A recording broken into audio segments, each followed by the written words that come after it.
এই রে, এই অবেলায় আবার আকাশে কি মেঘ জমল? না না, বেশ ঘন কালো মেঘ হয়েছে। এই ফাঁকা মাঠে দাঁড়িয়ে থাকা ঠিক হবে না। তবুও একটু দাঁড়িয়ে দেখি বৃষ্টি নামে কি না। কিরে দাদা, এখানে দাঁড়িয়ে আছিস কেন? দেখতে পাচ্ছিস না আকাশের অবস্থা? দাঁড়ালাম একটু, দেখি বৃষ্টি হয় কি না। ওইদিকে তাকিয়ে দেখ, ঝড় শুরু হয়ে গেছে। এখানে দাঁড়িয়ে থাকিস না, চল বাড়ি যাই। আচ্ছা, তুই যা, আমি আসছি একটু পরেই। ঝড় ধীরে ধীরে তীব্র হয়ে উঠল। চারদিক অন্ধকার। আর সেই সময় ঘরে বসে উদ্বিগ্ন হয়ে অপেক্ষা করছে রহিমা। এই মানুষটা এখনো ফিরল না। কে জানে কোথায় আছে, কেমন আছে। ছোট ভাই তো অনেক আগেই চলে এসেছে, কিন্তু ওর কোনো খোঁজ নেই। এই মানুষটাকে নিয়েই আমার যত চিন্তা। এই তো তোমার আসার সময় হলো। কি করব বলো? দেখছো না আকাশের অবস্থা? তাই তো বলছি, এই ঝড়ের মধ্যে কেউ মাঠে থাকে নাকি? যদি কিছু হয়ে যেত। তুমি আমাকে নিয়ে এত চিন্তা করো কেন? কারণ তুমি ছাড়া আমার আর কেউ নেই এই পৃথিবীতে। আচ্ছা আচ্ছা, আগে কাপড় বদলে নাও, আমি খাবার দিচ্ছি। বাহ, আজ তো তোমাকে খুব সুন্দর লাগছে। ধন্যবাদ। সত্যি? কেমন লাগছে বলো তো?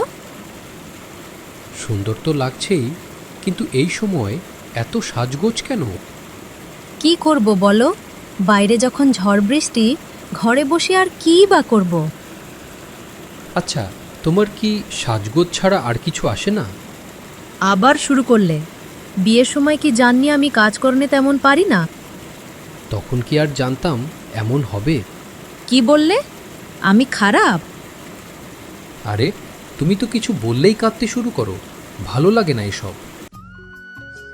এই রতন, এইদিকে আয় তো। বলুন দাদা, আমার একটু তাড়া আছে। কোথায় যাবি এত তাড়াহুড়ো করে? জমিতে সার দিতে হবে, বাড়িতে রেখে এসেছি। আরে এত কষ্ট করিস কেন? আমার কাছ থেকে উন্নত বীজ আর সার নে, দেখবি দারুণ ফলন হবে। না দাদা, আমি ওসব ব্যবহার করব না। কেন? তোর ছোট ভাই শিবু দেখছিস তো, আমার কথা শুনে চাষ করে এখন বেশ সুখে আছে। দাদা, এই মাটি আমাদের মা। এই মাটিকে যদি আমরা বীজ দিয়ে ভরিয়ে দিই, ভবিষ্যতে আমরা কি খাবো? এসব নীতি কথা কেউ শোনে না রে, আমার কথা শোন, তুই ভালোই থাকবি। আচ্ছা দাদা, আমি চলি, দেরি হয়ে যাচ্ছে। রতন চলে গেলে লোকটা মনে মনে বলে, একবার যদি এই ছেলেটাকে নিজের দলে আনতে পারতাম, বাকিরা তো নিজে থেকেই আসতো। আপনার জমিতে তো বেশ ভালো ফসল হয়েছে। হ্যাঁ বাবু, কষ্ট করে করেছি। এই নিন অ্যাডভান্স, আমার লোক এসে সব নিয়ে যাবে। অন্যদিকে রতনও তার ফসল নিয়ে বাজারে গেল। বাবু, আমার জমির ফলগুলো নেবেন? আমি কোনো রাসায়নিক দিইনি, পুরো জৈব পদ্ধতিতে করেছি। না না, আমরা এসব নিতে পারবো না। কিন্তু এগুলো তো ভালো। আমাদের ক্রেতারা যা চায় সেটাই নিতে হয়। আপনি যান। মন খারাপ করে রতন বাড়ি ফিরল।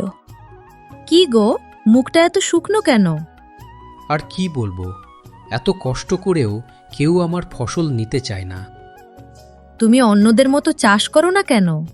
পারি, কিন্তু তাহলে আমার আর ওদের মধ্যে পার্থক্য কি থাকবে? পার্থক্য রেখে কি লাভ? অন্তত নিজের কাছে তো পরিষ্কার থাকতে পারবো। আমি তো কিছু চাই না। তুমি না বললেও আমি বুঝি, তোমাকে কিছু দিতে পারি না, সেটাই কষ্ট। একদিন হঠাৎ বাজারে হুলস্থুল। এইসব কি দিয়েছেন আপনি? বাইরে ভালো, ভেতরে একেবারে খারাপ। না না, এটা হতে পারে না। টাকা ফেরত দিন, না হলে থানায় অভিযোগ করব। লোকটা বাধ্য হয়ে সব টাকা ফেরত দিল। বাড়ি ফিরে তার স্ত্রী বলল, তাহলে আমার নতুন গয়না? এখন খাবার জোটানোই কঠিন। ঠিক তখনই একদিন রতনের কাছে শহর থেকে কিছু লোক এলো। আপনি কি রতনবাবু? হ্যাঁ, বলুন। আমরা আপনার চাষের কথা শুনেছি। আমরা আপনার ফসল কিনতে চাই। কিন্তু আমার ফসলের দাম একটু বেশি। তাতে সমস্যা নেই। আমরা জানি আপনার ফসলই সবচেয়ে নিরাপদ। আপনারা জানলেন কিভাবে? আমরা মাটি পরীক্ষা করেছি। অন্য জমিগুলো নষ্ট হয়ে গেছে রাসায়নিকের জন্য। আপনার জমি এখনো জীবন্ত। রতনের চোখে জল এসে গেল। আমি জানতাম একদিন না একদিন সবাই বুঝবে। সে টাকা পেল, চুক্তি করল। এদিকে যারা রাসায়নিক ব্যবহার করছিল তাদের জমি ধীরে ধীরে অনুর্বর হয়ে গেল। একদিন তারা রতনের কাছে এলো। দাদা, আমাদের বাঁচাও। তখন তো আমার কথা শুনুনি। ভুল হয়েছে, আমাদের ক্ষমা করে দাও। রতন বলল, মাটি আমাদের মা। মাকে বিষ দিলে একদিন সে ফল দেওয়া বন্ধ করে দেয়। এখন থেকে আমরা জৈব পদ্ধতিতেই চাষ করব। গ্রামটা আবার ধীরে ধীরে সবুজ হয়ে উঠল।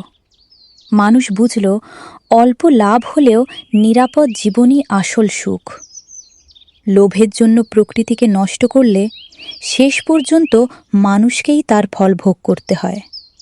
কিন্তু সততা ও ধৈর্য একদিন না একদিন সাফল্য এনে দেয়।